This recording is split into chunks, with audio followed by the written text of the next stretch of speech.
So I'm going to tell you about all the ways that I've, in my 10 years, lost a lot of money.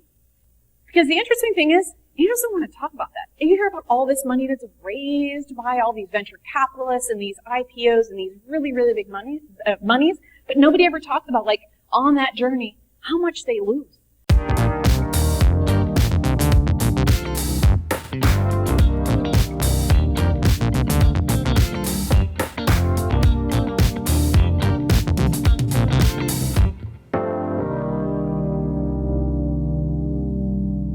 The reason I'm here is to actually talk about how I have lost a shit ton of money investing in amazing people, founders, amazing companies, people that are really hard driven. So I'm going to share a bit of my lessons learned about how to lose some money. So how many people here have heard of angel investing and watched Shark Tank? Okay, if you haven't, okay, kind of the same. So I've lost a shit ton of money. For those who don't know, an angel investor is somebody who invests their personal money into a private enterprise. So somebody that has a startup, somebody like Ace, thank you for sitting in the front row so I could call you out. I didn't invest in him. But somebody that takes their personal money and invests in a startup, right? Basically trying to help somebody who has this amazing idea. They need the funding. So how do you help them? You have to be an accredited investor, and often you can do it directly, or you can join a group, or you could join a club. And in a club, somebody else is making the investment decisions, but if you do it personally or with a club, it's really your personal choice. And so I am an angel investor. A lot of people ask me, like, well, Jen, like, how the heck did you get into that? So I'm going to give a little background, and then I'll tell you about the lesson. So I had an amazing career at Capital One. I left in October, been there for about 18 years, and one of the amazing things about my career is I worked in the small business division. And what I learned there is I loved working for a really big company to help the little guy screw the big guy. And I was like, that's amazing. And so I just did that with my job, and I loved it so much. And so it really just became one of my passions. So a few things happened, 2008 specifically. I got married. The day that we landed from our honeymoon, Lehman collapsed. I found out in December that we were expecting. I found out in March that I was laid off. And in June, a friend of mine said, hey, I'm starting an angel group. Would you like to join me? So unemployed and pregnant with a new husband, I said, shit, why not? Because what I realized, kind of connecting and what I had seen, is that how critical small businesses are in startups, right? Innovation, entrepreneurship, I don't want to invest in another Facebook or Google. I want to help companies that are in Richmond, Virginia. This is my town. I did not grow up here, but this is my place. And so how I can actually, I didn't know that I could be an angel investor. And so when the guys asked me, I was like, really? This is not okay, that sounds amazing. I'd love to be able to do that. And so it was just this amazing opportunity for me to realize that I could try to have an impact on our local community versus the Facebooks of the world and all those other things. But it is not for the faint of heart. I have been an angel investor now for about 10 years. I'm sorry, I forgot my clicking. This is when Lehman collapsed. That's good. I'm going to keep fucking this up. This is good.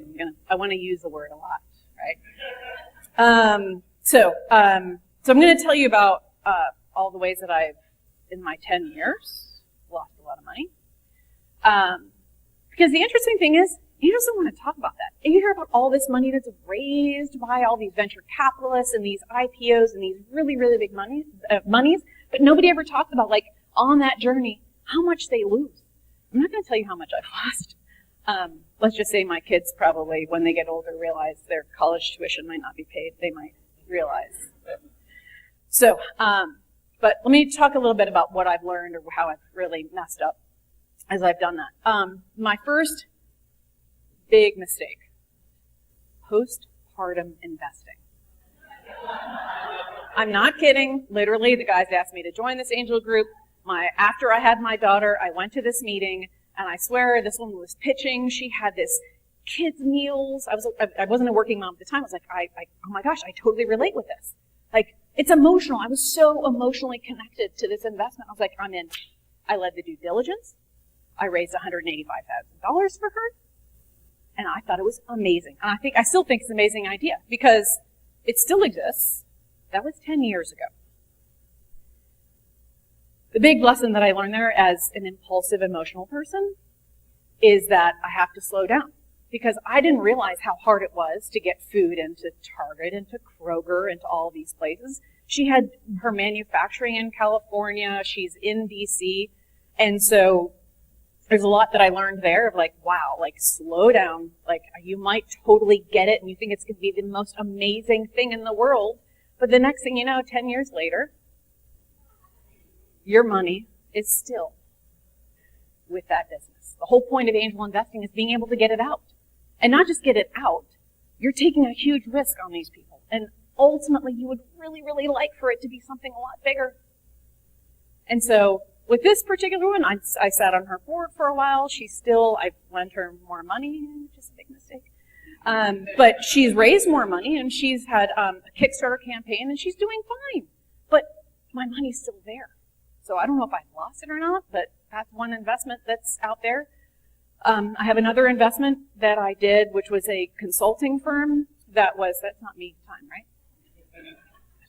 I'm already messing up enough. But there's a consulting firm that I invested in that was around right when Pinterest was coming out. They were the experts. They thought that they had explicit access to this data. I was like, oh my gosh, they totally get Pinterest. I love Pinterest. It's like, I'm going to do that. They have access. But what I didn't realize is consulting firms, they actually did not have exclusive access to that data, and they still exist. And that was 10 years ago. And so exit strategies. The reason I put the zombie is because you have to know if you're going to invest in somebody, you want to know how are they going to exit. You hope that they get bought. If they get an IPO, that's really what you're looking for. And early on, I was naive. I was just like, oh my gosh, this is amazing.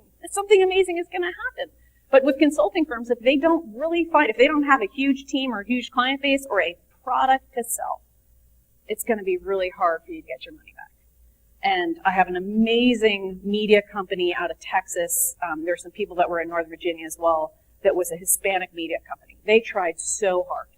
They tried so hard to keep on pivoting. We talked about pivoting. They literally pivoted so many times that they were underwater. They owed more money than anything that they had on the books. And finally, they came and said, so you can kill zombies. And to be honest, like back to James's points, like I really wish, like you've got at some point, because there's a lot of people involved and as an investor, like sometimes I don't want to give up, sometimes I do, but like that's your choice still. I'm not in control. But you're going to get close. But let me tell you, this is the fuck up this is the message you don't want to get. Because I can memorize this one. This is the message you don't want to get as an investor. So one of the investments I made was with a group, and this is an email I got from the group. In recent months, the founder has completely been unresponsive to written and telephonic messages requesting updated information on the progress, status, and prospects for the company.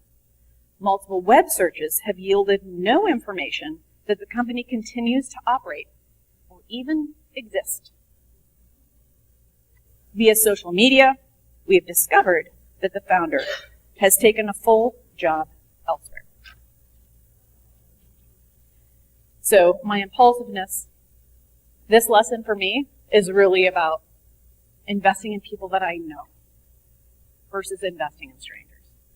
Because if I can't connect with them, I can't hear about their challenges. I mean, I've got an amazing network, probably not for every company, but for certain companies, I have a really good one.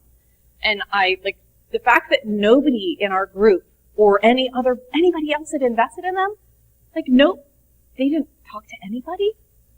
That to me was just amazing. So, but anyway, I've had a lot of those. I think I've had at least 5.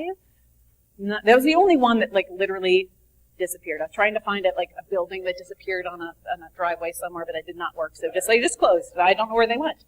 They disappear. And that happens with angels. But the whole point of an angel investment is that you hope that this amazing founder, you give them, let's say, $10,000. And they come back and they say, oh my gosh, I just sold for 10 times that. So when I was getting ready for this presentation, actually, one of the guys that was part of my angel group emailed me. He's like, oh my gosh, Jen. Like, this is so great you're doing this. Don't forget to tell them about your 10 times exit. And I said, yeah, Mike, I didn't invest in that one. Fucked up. It was literally number 10 out of my investments. And I thought I was too smart. It was a cloud-based infrastructure company, technology. They thought it was amazing. And I was like, I work for Capital One. I see that kind of stuff all the time. And I realized how biased I was. Like, now I realize I am very biased. And that's the really sad thing about it, being an investor. And that's probably my biggest F-up, is that I don't always recognize my own biases. But that's because the road to hell is paved with great intentions. And I'm trying, and it's amazing. And anyway, so it's interesting when you talk about biases, though. There's one time I went to a random angel meeting. And basically, if you're an accredited investor, you can get invited to these meetings to hear companies pitch. And so I went to this one particular pitch. And it was awesome. The group had really pulled together a really diverse set of people. It was awesome. And there was an African-American woman who had presented some education software. And I was like, oh, it's interesting. And what happens is, after all the founders pitch, they leave, the investors stay in the room. And so I'm staying there, we're sitting in the room, obviously, with my glass of wine, which I should have right now, but I don't. And as we were sitting there, I was like, it's kind of interesting. And as each of the investors kind of gave their point of view, one of them said, I've invested in a woman like that, African-American, she has a startup, whatever. She's like, and none of them have ever been successful. So I would never invest in someone like her. I was the only female in the room.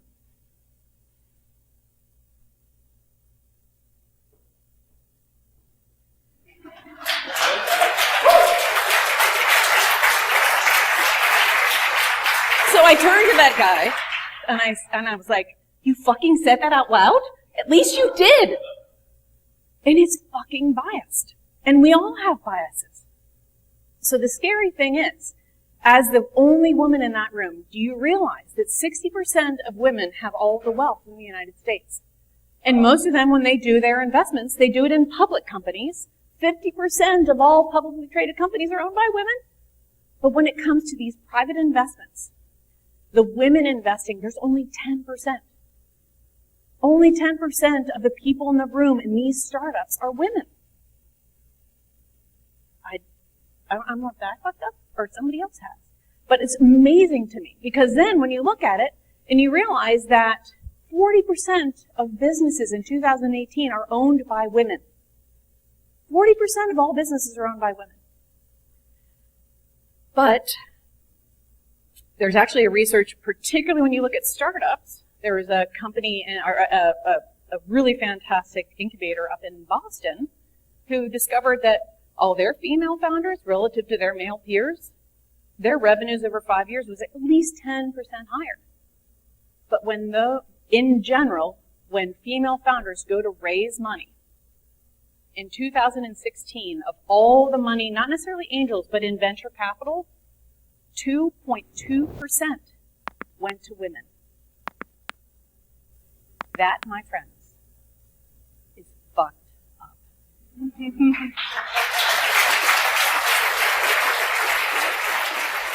Have you ever failed in a project, career, or business? Whether you have or not, you can become a Fuck Up Nights organizer in your city, company, or university. Learn how at fuckupnights.com. Join the movement. Fuck up the system.